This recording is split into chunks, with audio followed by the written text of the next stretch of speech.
हमारे साथ धर्मेंद्र जी भी हैं, प्रोफेसर धर्मेंद्र यादव जी। धर्मेंद्र जी, जो स्थिति गांव की है जिसकी हम खास तौर से आज चर्चा कर रहे हैं, क्योंकि प्रधानमंत्री नरेंद्र मोदी ने, हमने खास तौर से जब पहली वेव आई थी तब उन्होंने कहा था कि हमें हमारे गांव को रोकना है। अफसोस की बात यह है कि हम इस बार अपने गांव को रोक नहीं पाए हैं। आप लोग भी पंचायत चुनाव में मैदान में उतरे, हर विपक्षी पार्टी उतरी, क्या तस्वीर है गाँव की?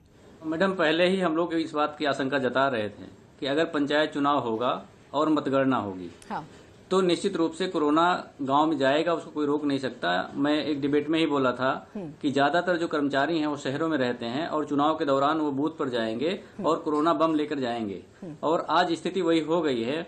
मैं ये पूछना चाह रहा हूँ भारतीय जनता पार्टी के जो प्रवक्ता हैं कि जिस चीज को हम पूरी तरह से रोक सकते थे, तो क्या उसको हम एक बार लोगों को जोखिम में डाल दें, फिर उसके बाद उसका उपाय करें।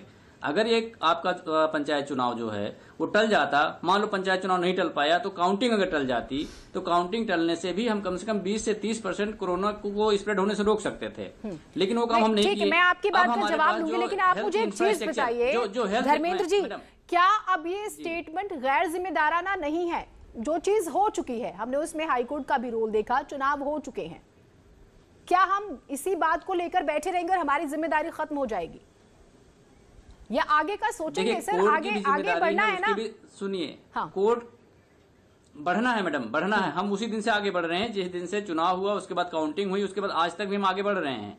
लेकिन मेरा यह कहना है कि अगर किसी चीज में आग, चिंगारी अगर है, उसको आग बनाने क्यों दिया जाता है, ये मैं पूछना चाह रहा हूं कि अगर चिंगारी आग बन जाएगी तो उसको बुझाना आसान नहीं होगा। अब आप आग कह रही कि आप ये कह रही हो कि आग बन गया है, चलो ठीक है, आग बन गया है, अब उसको सब मिलकर बुझाते हैं। आपका जो हेल्थ इंफ्रास्ट्रक्चर है वो पूरी दुनिया जानती है, आप भी जानते हो देश का हेल्थ इंफ्रास्ट्रक्चर किस तरह का है, हमारी आबादी जो है उसके अनुपात में किस तरह का है। जो आपके प्राथमिक स्वास्थ्य केंद्र है उसकी स्थिति आप जाइए किसी गांव में देख के खुद ही आपको पता चल जाएगा। जो सामुदायिक केंद्र है उनकी स्थिति आपको देख के खुद ही पता चल जाएगा कि कितना वहां ट्रीटमेंट हो सकता है, कितना आइसोलेशन हो सकता है, कितने कमरे हैं। ऐसे ऐसे कमरे मिलेंगे जहां पे आपको सांप और बिच्छू मिलेंगे। तो आप इस बात को समझिए कि गांव में कोरोना गया, ये बहुत बड़ी नाकामी उत्तर प्रदेश सरकार की रही, जबकि प्रधानमंत्री के आह्वान पर भी ये लोग रोक नहीं पाए।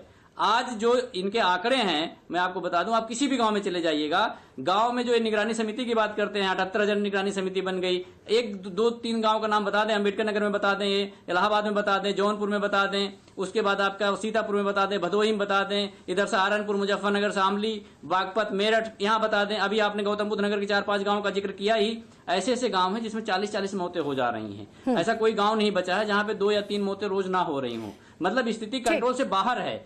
उसके बाद शुक्ला जी, बहुत जल्दी से जवाब दे दीजिए ताकि मैं बाकी मेहमानों के पास जाऊं।